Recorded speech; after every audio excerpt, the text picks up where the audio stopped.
Assalamualaikum warahmatullahi wabarakatuh. Waalaikumsalam Selamat warahmatullahi siang, wabarakatuh. salam sejahtera buat kita semua. Terima kasih buat Bapak Ibu sekalian ya yang siang ini masih meluangkan waktu. Saya tahu siang ini sebetulnya agak berat karena kritis nih ya Bu Lucy ya. Iya Pak. Habis makan siang terus agak sedikit ngantuk biasanya. Iya Bapak. Jadi saya coba nanti menyampaikan beberapa paparan yang memang terkait dengan isu-isu strategis program Pak Menteri terkait dengan peraturan perundang-undangan yang saat ini sedang kami lakukan, gitu ya. Ada beberapa hal nanti akan kami izin share screen ya Bu. Iya Bapak, silakan Pak.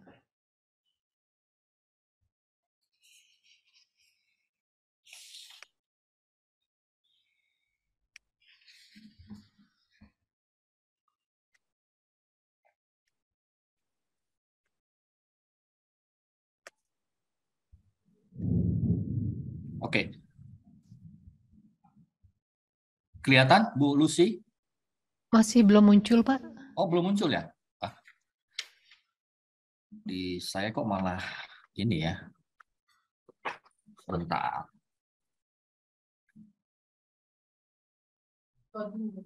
Iya, ganti. Di saya malah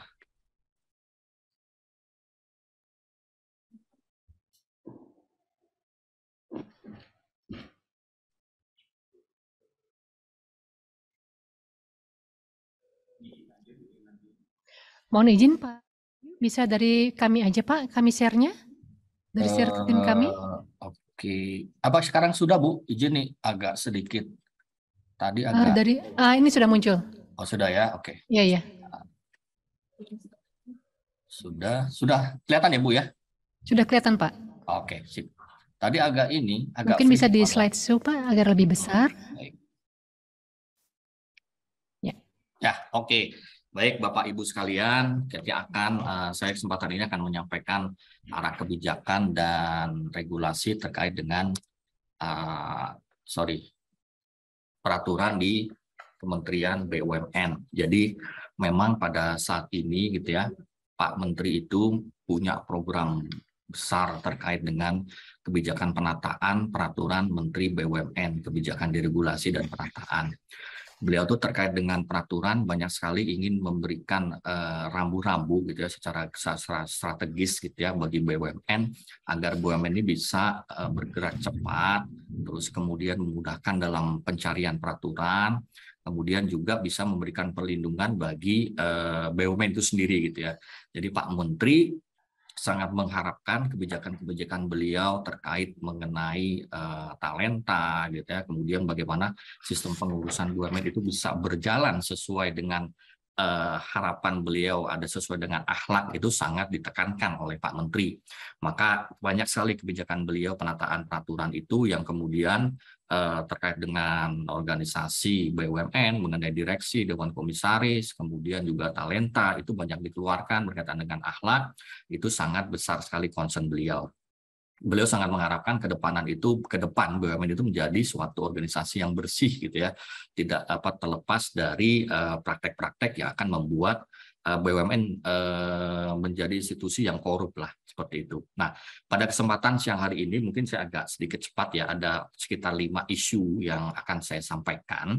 Yang pertama itu terkait dengan kebijakan deregulasi dan penataan peraturan Menteri BUMN.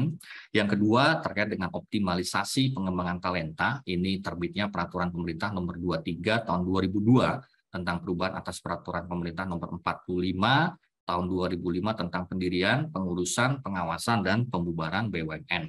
Kemudian yang ketiga terkait dengan pedoman penilaian tingkat kesehatan BUMN.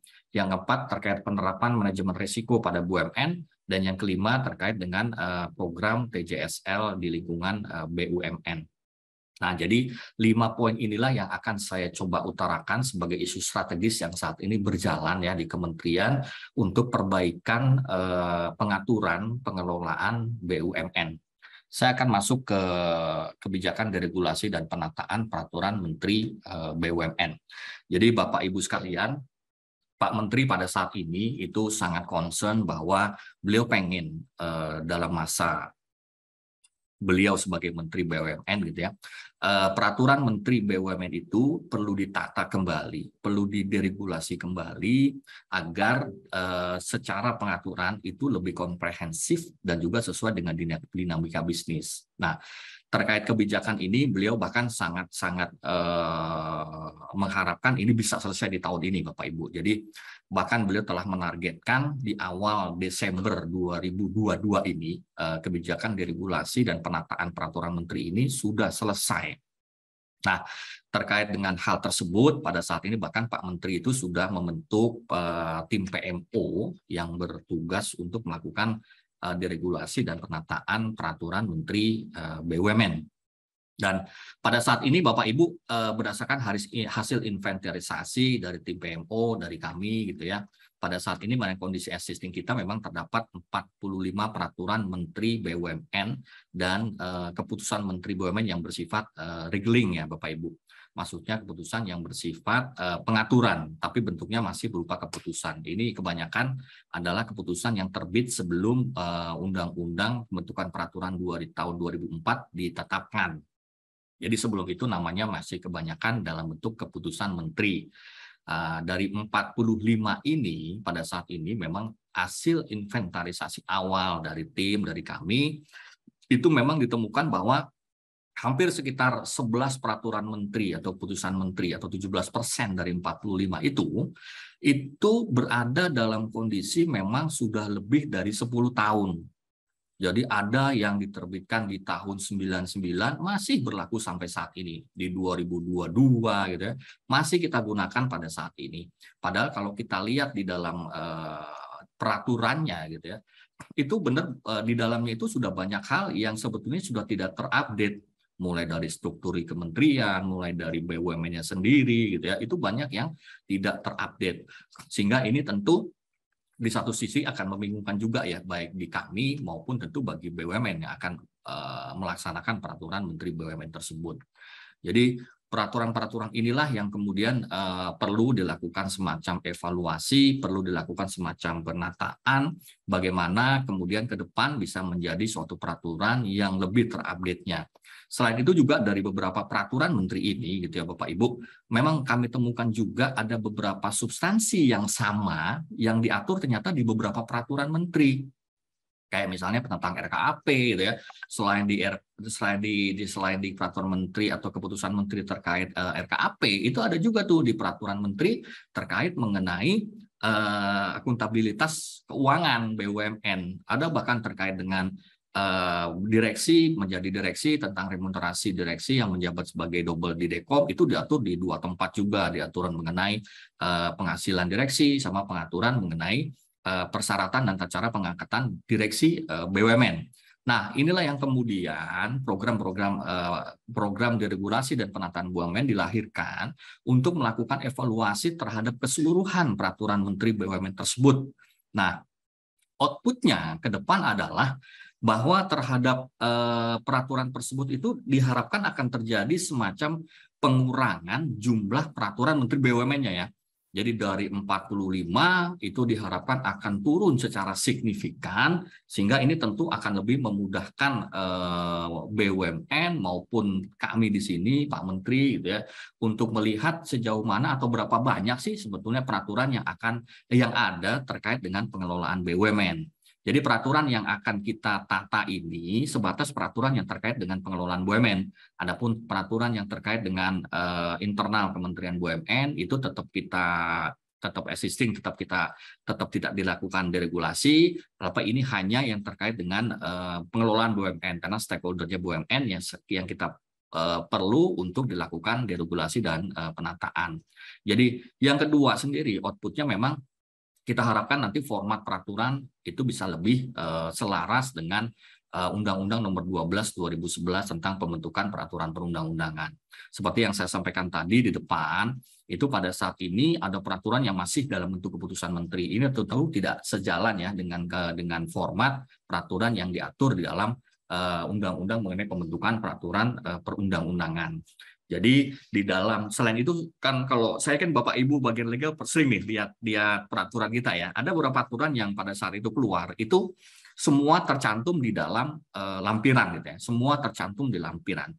Memang di satu sisi itu akan memudahkan kita karena bentuknya itu seperti bagi orang yang non legal sih sebetulnya mereka mudah membaca itu karena bentuknya seperti cerita, seperti penjelasan gitu ya. Cuman ternyata ketentuan yang ada di lampiran itu kalau norma itu harusnya masuk di dalam batang tubuh gitu ya. Ini beberapa kali kita sudah rapat dengan Kementerian Kumham terkait dengan beberapa peraturan menteri yang kita sudah terbitkan akhir-akhir ini gitu ya. Itu memang mereka sudah sampaikan bahwa ke depan peraturan menteri khususnya di Kementerian BUMN itu harus mulai mengurangi peraturan-peraturan yang normanya itu ada di lampiran.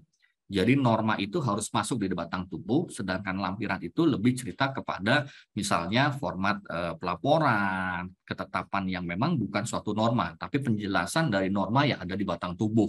Nah, inilah salah satu outputnya yang nanti ke depan kita akan coba tuliskan kembali bagaimana dia menjadi suatu bentuk norma dan dirapikan kembali bahwa lampiran itu ditempatkan sesuai dengan formatnya, yaitu untuk menjelaskan norma yang ada di batang tubuh, Bapak Ibu. Yang ketiga tentu harapannya kita akan melakukan evaluasi terhadap seluruh peraturan menteri ini, masing-masing sebanyak 45 itu, dan terus terang kami merasa bersyukur sekali bahwa tim dari beberapa BUMN yang duduk di PMO itu telah berapa kali kita rapat, dibagi berbagai klaster, kita telah melakukan evaluasi dan sudah banyak sekali masukan dari teman-teman BUMN terkait dengan bagaimana implementasi sih sebetulnya dari peraturan yang ada sekarang dari 45 itu gitu ya. Menarik sekali sebenarnya Bapak Ibu ketika kita bicara soal evaluasi, ternyata dalam prakteknya memang sudah banyak terjadi perubahan. Apalagi tadi seperti Pak Hambra di sesi pagi saya sempat dengar tadi soal penataan holdingisasi ya. Dengan adanya holding tentu ini akan membawa suatu dampak bagaimana sebetulnya ke depan kita akan perlu atur, perlu tata peraturan menteri BUMN-nya gitu. Karena hampir semua BUMN itu sudah turun menjadi anak perusahaan.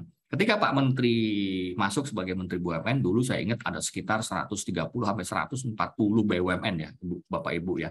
Dan ketika Pak Menteri masuk saat ini, itu praktis hanya tinggal sekitar 70-an BUMN. Jadi turun sangat banyak sekali. Dan harapan Pak Menteri bahkan untuk sampai di tahun 2024 atau berakhirnya kabinet yang pada saat ini, harapan beliau BUMN itu hanya 40 saja gitu, harapannya ya, hanya 40 saja. Jadi artinya ini memang perlu kita evaluasi kembali keberadaan pengaturan mengenai pengelolaan BUMN itu sendiri, Bapak Ibu. Jadi kita akan coba evaluasi secara komprehensif dan kemudian kita akan coba bagaimana pengaturan itu bisa lebih menyesuaikan kebutuhan dinamika bisnis di BUMN. Tentu saja ini kami sangat mengharapkan sekali masukan, pandangan dari Bapak Ibu sekalian khususnya insan BUMN, insan hukum BUMN gitu ya, selaku stakeholder utama dari peraturan Menteri BUMN itu. Makanya nanti ke depan dalam suatu proses ini pasti kami akan melibatkan keseluruhan BUMN untuk kita jabarkan bagaimana sih konteks penataan yang sudah dilakukan untuk kita mendapatkan masukan dan tanggapan dari BUMN. Nah, ini kira-kira deregulasi atau penataan yang diharapkan outputnya ada sekitar 4 peraturan menteri gitu ya. Jadi dibagi berdasarkan tema-temanya. Jadi yang pertama itu terkait perencanaan, evaluasi dan peraturan BUMN. Jadi ke depan insya Allah di Desember kita akan punya 4 peraturan menteri yang akan menggantikan 45 kebijakan menteri BUMN. Jadi yang permen pertama itu terkait dengan perencanaan, evaluasi dan pelaporan, permen kedua itu terkait proses bisnis BUMN, permen ketiga terkait pengurusan dan pengawasan BUMN, serta permen keempat mengenai restrukturisasi dan privatisasi BUMN.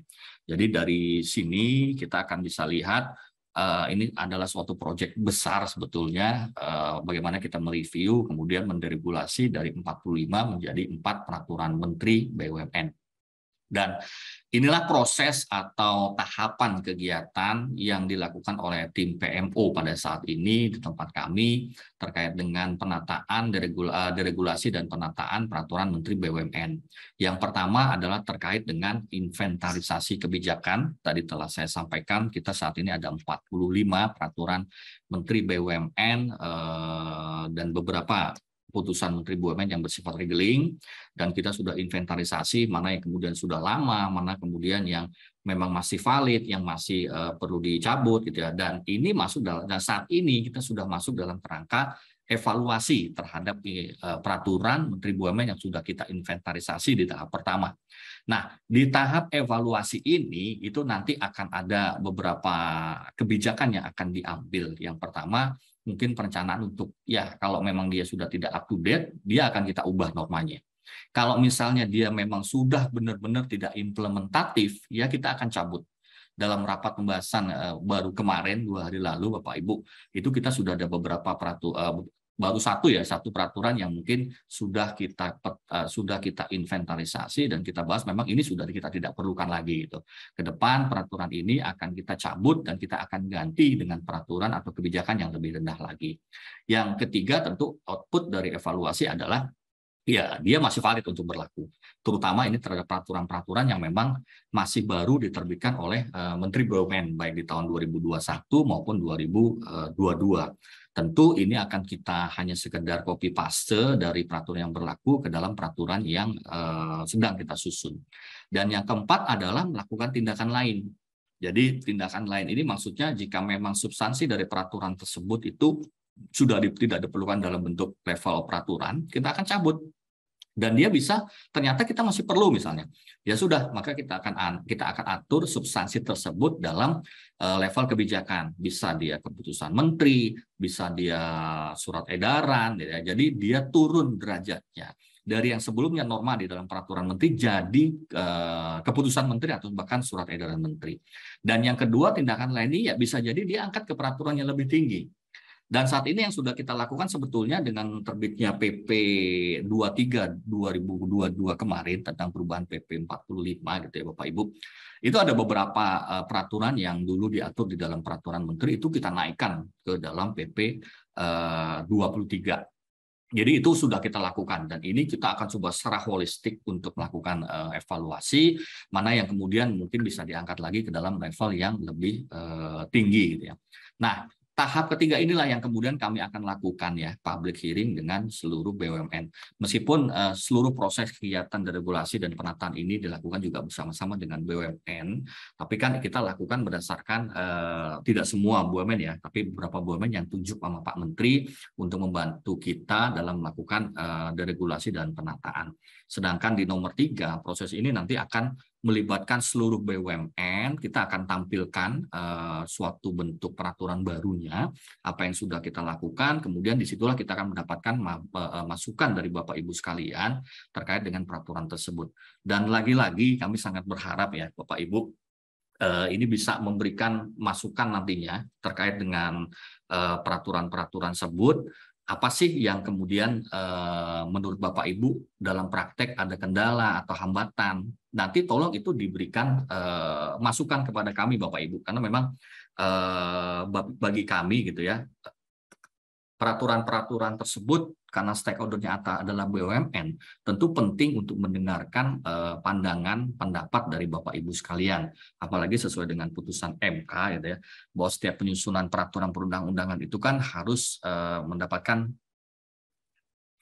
pendapat dari publik dalam bentuk meaningful participation. Jadi diharapkan partisipasi publik itu sifatnya sangat meaningful, sehingga kita sangat perlu mendengarkan itu untuk kemudian kita lakukan penelaahan, dan kemudian di fase 4 setelah adanya public hearing kita akan coba susun kembali. Meskipun di tahap 2 sebetulnya sudah terjadi penyusunan, tapi kemudian setelah public hearing tentu akan terjadi perubahan-perubahan sebagaimana masukan dari Bapak Ibu sekalian untuk kemudian kita sempurnakan nih di dalam kerangka step keempat penyusunan kembali peraturan Menteri BUMN-nya. Kemudian setelah itu tahap berikutnya adalah kita akan sampaikan ini hasil 4 peraturan Menteri ini kepada kepada Kementerian Hukum dan HAM untuk dilakukan harmonisasi dan sinkronisasi. Dan tentu saja di sini nanti Kementerian Hukum dan HAM itu akan turut mengundang pula kementerian terkait kalau memang substansinya terkait dengan kementerian KL terkait ya. Dan bahkan dalam konteks ini biasanya apabila memang peraturan tersebut bersifat nasional itu akan disampaikan dulu pada Presiden untuk mendapatkan persetujuan. Dan dalam kerangka ini Pak Menteri malah lebih setuju bahwa program ini beliau sampaikan secara langsung kepada Bapak Presiden. Jadi ini merupakan program nasional, beliau pengen berharap ini jadi program atau contoh bagi kementerian lain terkait regulasi dan penataan peraturan di lingkungan Kementerian BUMN. Yang keenam, setelah proses harmonisasi tentu kita akan lakukan penetapan dan pengundangan dari peraturan tersebut. Dan ketujuh kemudian ada pemantauan dan peninjauan. Dan kemudian dari ini kemudian akan dilakukan proses seperti siklus. Setelah jadi, dipantau, ditinjau, kemudian diinventarisasi kembali, dievaluasi. Ini sebagai suatu proses yang saya kira akan menjadi ketentuan yang terus-menerus gitu ya. Nah, ini Bapak Ibu 4 permen yang kira-kira substansinya akan jadi seperti ini. Jadi yang pertama perencanaan evaluasi pelaporan, ini akan mengatur mengenai RKAP, RJP, laporan manajemen elektronik, ada tingkat kesehatan, laporan terkait isi laporan perusahaan negara, ada GCG, kontrak manajemen atau KPI, gitu, ada teknologi informasi. Di klaster kedua, kami menyebutnya klaster Bapak Ibu, itu ada proses bisnis, peraturan tentang proses bisnis. Di sini ada terkait dengan pengadaan barang dan jasa, kemudian ada terkait dengan TJSL, ada terkait dengan tata cara penghapus bukuan dan sebagainya. Nah, ini sampai dengan pedoman penundaan transaksi bisnis yang terindikasi penyimpangan dan atau kecurangan.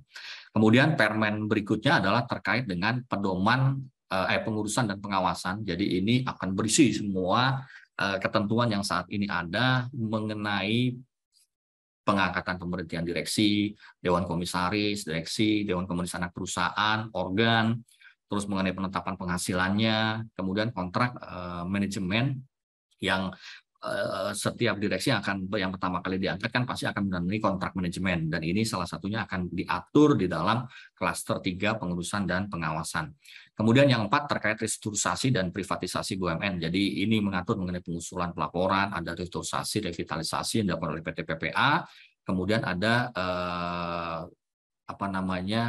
privatisasi program tahunan penyusunan PTP dan penunjukan lembaga penunjang serta profesi lainnya. Itu Bapak Ibu terkait dengan agenda atau agenda yang pertama mengenai deregulasi dan penataan. Saya kemudian akan masuk ke dalam agenda kedua mengenai pengembangan talenta berdasarkan peraturan pemerintah nomor 23 tahun 2022 yang baru saja ditandatangani oleh Presiden. Jadi latar belakang sebetulnya memang PP ini, saya beberapa kali mungkin dalam forum sosialisasi telah kami sampaikan bahwa PP ini sebetulnya sudah lama sekali Bapak Ibu kita coba lakukan untuk perubahannya gitu ya. Di PP berawal dari pembahasan di tahun 2006, kemudian berlanjut ke 2007, kemudian di 2008 itu sebetulnya sudah selesai pembahasan dan sudah disampaikan ke Presiden. Waktu itu memang heavy banget isi dari PP perubahan PP 45-nya, tidak seperti yang saat ini ada. Kalau saat ini ada lebih banyak terkait dengan aspek talentanya gitu ya. Kalau yang dulu itu hampir aspek mulai dari aset, mulai dari mediasi, kemudian kesalahan administratif, itu diatur di dalam perubahan PP. Tapi memang kalau mengingat heavy-nya itu sendiri gitu ya, akhirnya dari 2018 sampai 2019 itu ternyata tidak ditandatangani oleh Bapak Presiden. Dan akhirnya pada tahun 2020 karena terjadi perubahan kabinet, perubahan menteri, khususnya Menteri BUMN, oleh Presiden, draft tersebut dikembalikan lagi ke Menteri BUMN yang baru untuk ditinjau lagi sejauh mana urgensi usulan perubahan dari PP tersebut. Nah, berdasarkan pengembalian tersebut, kita lakukan review ulang terkait kebutuhan, dan memang pada saat itu Pak Menteri lebih menekankan kepada aspek talenta ya. Karena sebagai agen pembangunan gitu ya, BUMN itu kan harus memiliki strategi yang kreatif, inovatif gitu. Dan kemudian memang untuk itu diperlukan talenta terbaik untuk menduduki posisi pengurus BUMN. Juga adanya kebutuhan restrukturisasi dan pengisian formasi jabatan yang berasal dari BUMN lain. Nah, ini diharapkan terjadi peningkatan gitu dari BUMN yang bersangkutan. Nah, kemudian untuk itulah PP ini lahir Bapak Ibu dengan beberapa pasal perubahan. Ini pokok-pokok perubahan yang diatur di PP 23 2022. Yang pertama adalah terkait dengan penyusunan daftar dan rekam jejak oleh Menteri BUMN sebagai salah satu dasar pertimbangan dalam mengangkat direksi. Jadi Bapak Ibu di sini di dalam PP ini ada suatu kemenangan baru diberikan pada Menteri BUMN untuk menyusun daftar dan rekam jejak. Jadi daftar dan rekam jejak ini adalah daftar dan rekam jejak yang sifatnya lebih kepada backlist Bapak Ibu, bukan sebagai kurikulum vitae ya. Jadi merupakan daftar rekam jejak yang disusun nanti sesuai dengan masukan-masukan dari lembaga, instansi pemerintah terkait, itu termasuk dari aparat penegak hukum. Jadi daftar dan rekam jejak ini itu akan menjadi suatu tools yang utama bagi Pak Menteri dalam pengangkatan seorang direksi. Dan beliau sangat concern banget, bahkan saat ini kita sedang melakukan perubahan terhadap permen pengangkatan direksi BUMN untuk memasukkan mengenai kriteria-kriteria untuk bisa dimasukkan dalam daftar dan rekam jejak untuk ditetapkan oleh Pak Menteri BUMN. Beliau sangat berharap bahwa dengan adanya konteks daftar ini lebih memudahkan proses perubahan pergantian direksi pengurus di BUMN ke depannya. Jadi di sini nanti akan diatur kriterianya di dalam peraturan Menteri BUMN yang saat ini masih bergulir. Dan yang kedua adalah penambahan ketentuan mengenai anggota Dewan Komisaris, Dewan Pengawas, Direksi, dan karyawan BUMN itu harus berperilaku memegang teguh Pancasila, Undang-Undang Dasar tahun 1945, dan juga pemerintah. Jadi memang ketentuan ini sebetulnya sudah cukup sejak 2019 ya Bapak Ibu, kita dapat usulan mulai dari Kementerian Seknek, dari staf kepresidenan gitu ya, Pak, dari Menko untuk mengatur agar karena sesuai dengan waktu kalau Bapak Ibu mungkin pernah baca putusan-putusan MK terkait undang-undang apakah itu keuangan negara, kemudian undang-undang BUMN, itu kan memang MK telah punya pandangan atau pertimbangan bahwa BUMN itu kan kepanjangan tangan dari negara atau pemerintah gitu.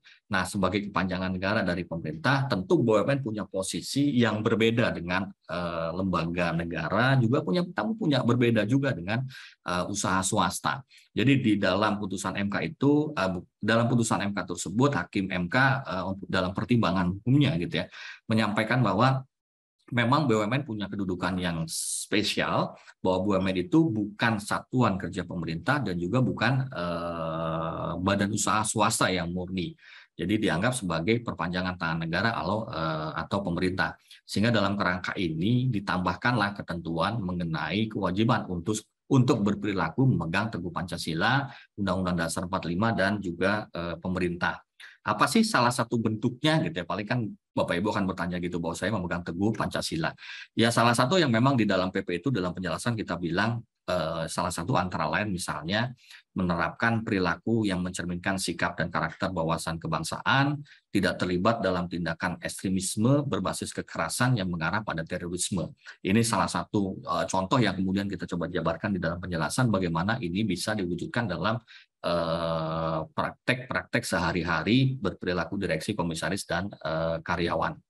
Nah, kemudian yang ketiga adalah ketentuan mengenai larangan jangkap jabatan bagi direksi, komisaris sebenarnya sudah ada di ketentuan yang lama. Ini hanya kita tambahkan saja sebagai kepala, wakil kepala daerah, calon kepala, wakil kepala daerah. Jadi sebetulnya di undang-undang peraturan yang lainnya sudah ada larangan, cuman itu kita adopsi ke dalam peraturan pemerintah PP 23 2022.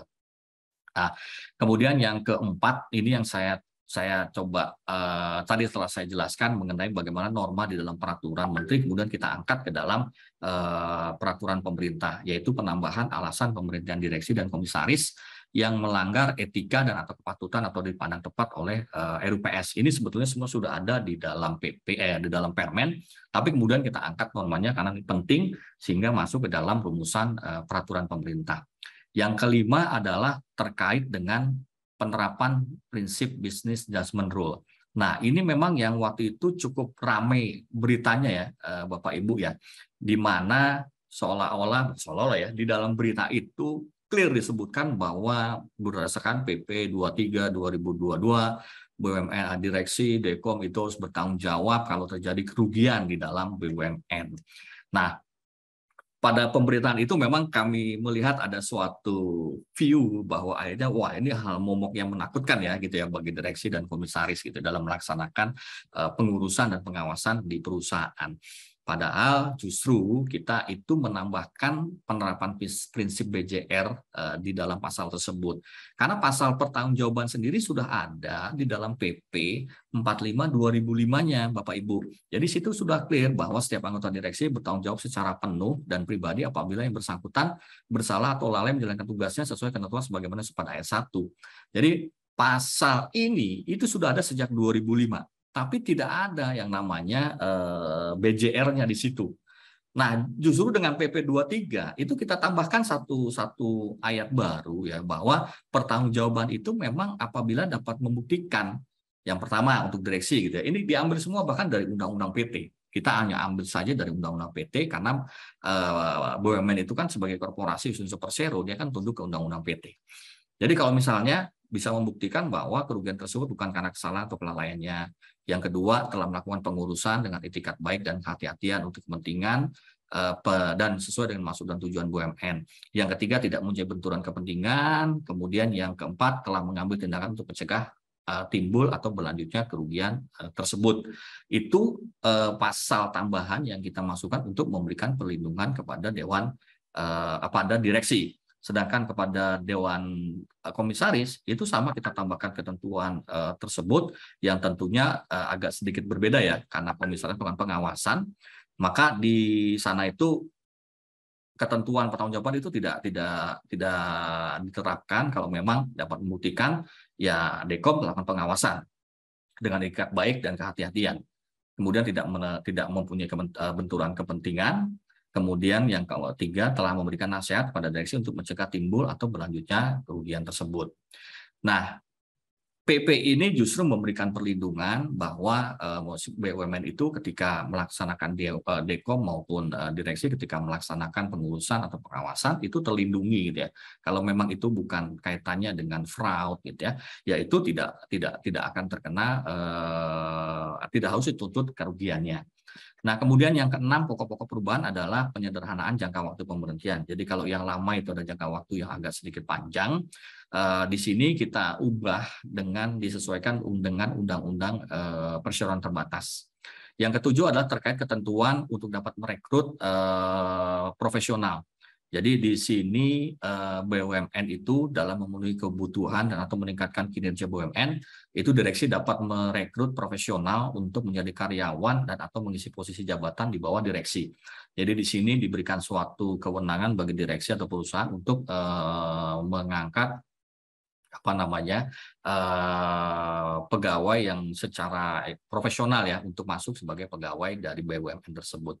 Yang ke-8 ini tentu ketentuan yang berkaitan dengan bahwa karyawan BUMN itu tidak otomatis pensiun sejak diangkat sebagai direksi BUMN. Jadi untuk karyawan diangkat menjadi direksi di BUMN yang bersangkutan itu memang dia otomatis pada usia 50 dia langsung pensiun gitu ya. Tapi kalau misalnya kawan BUMN itu diangkat untuk BUMN lainnya, maka dia tidak secara otomatis, tapi kalau dia usianya sudah 50, dia bisa mengajukan permohonan untuk pensiun, Bapak Ibu. Jadi disinilah yang kita tambahkan. Ini waktu itu memang menjadi obstacle ya ketika Pak Menteri itu mau mengangkat milenial untuk dari BUMN terbaik untuk melakukan restrukturisasi di BUMN lain. Karena banyak kemudian tenaga-tenaga muda ini yang nggak mau Bapak Ibu untuk masuk di sana karena dianggap begitu dia jadi direksi ya dia harus pensiun. Ini yang memberatkan mereka.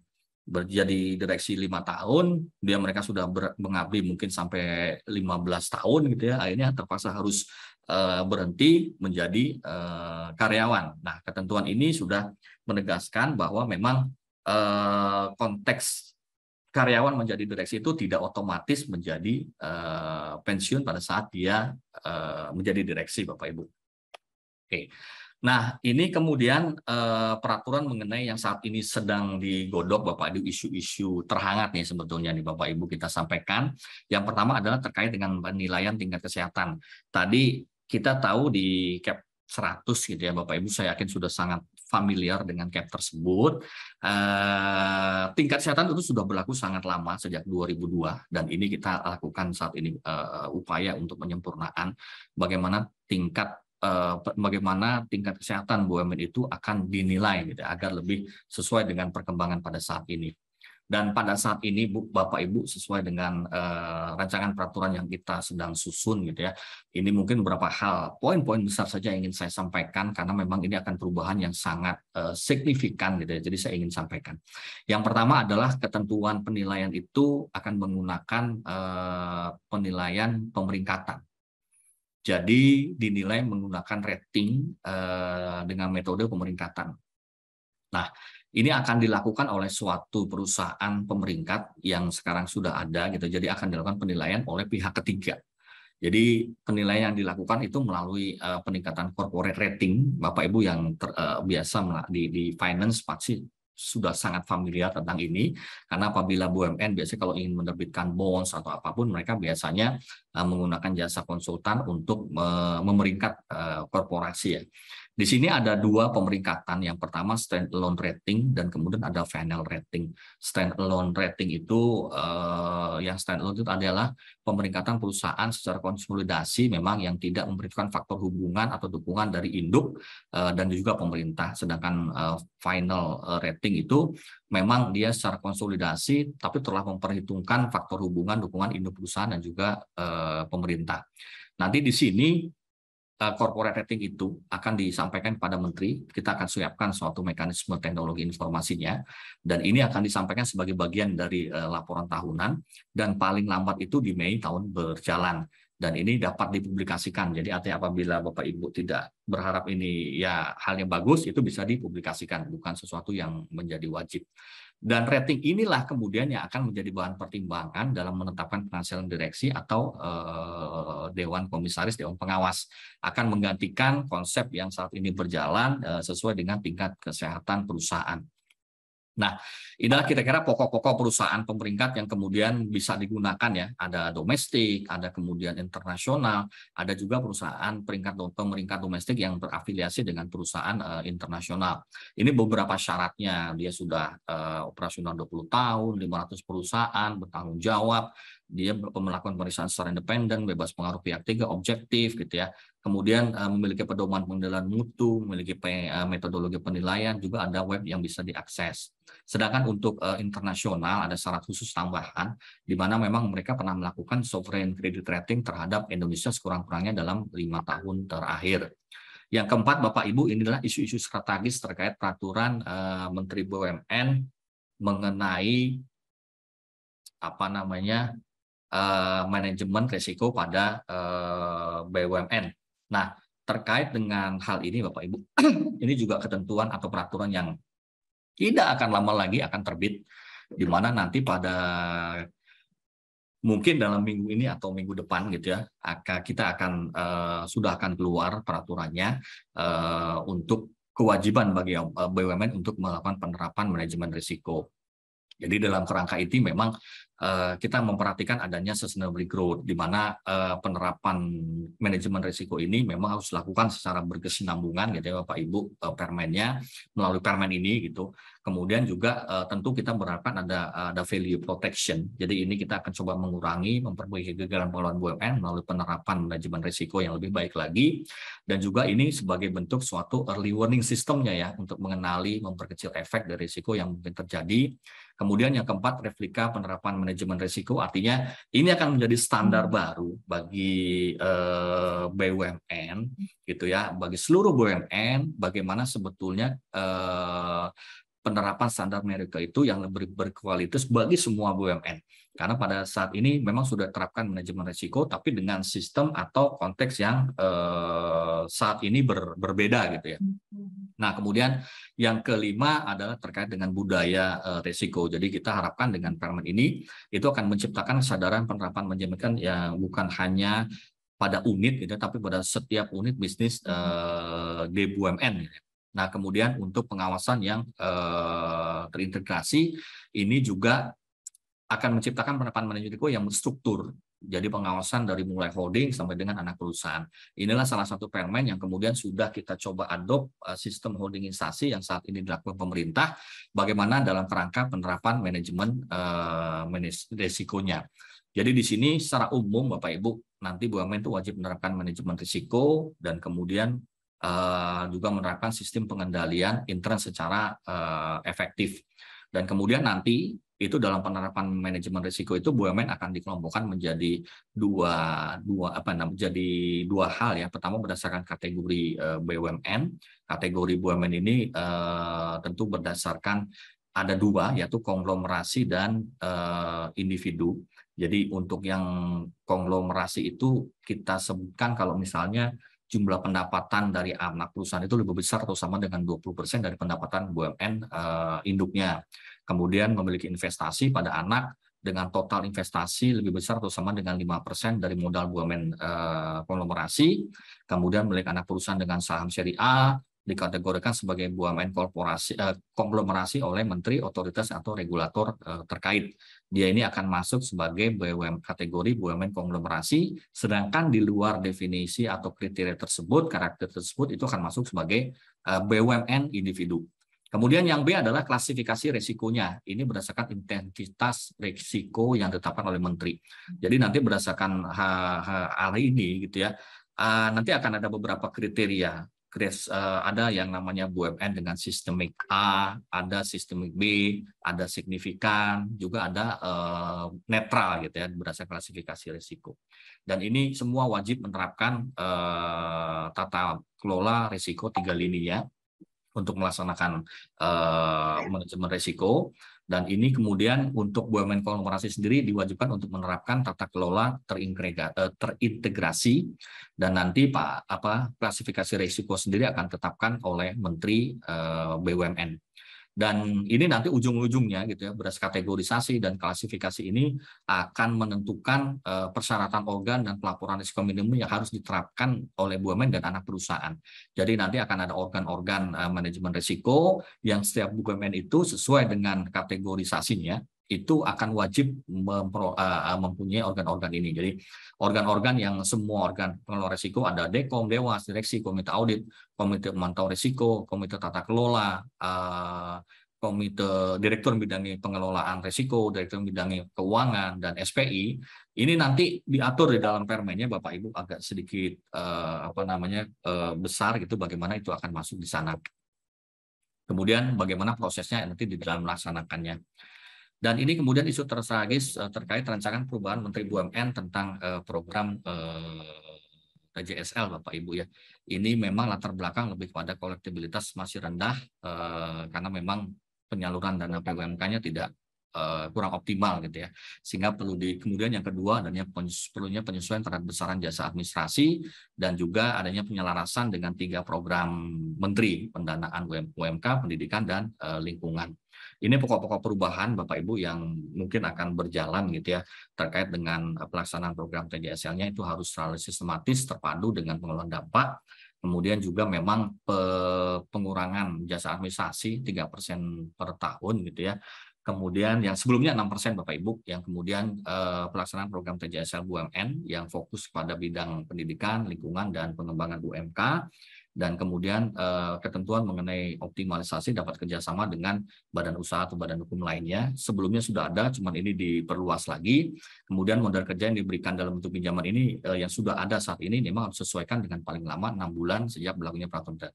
Itu kira-kira Bapak Ibu isu-isu yang saat ini ada atau berkembang di dalam pengelolaan peraturan Menteri BUMN untuk perbaikan tata kelola BUMN di kedepannya. Baik, demikian Bapak Ibu presentasi dari penyampaian dari kami. Silakan saya kembalikan ke Bu Lucy.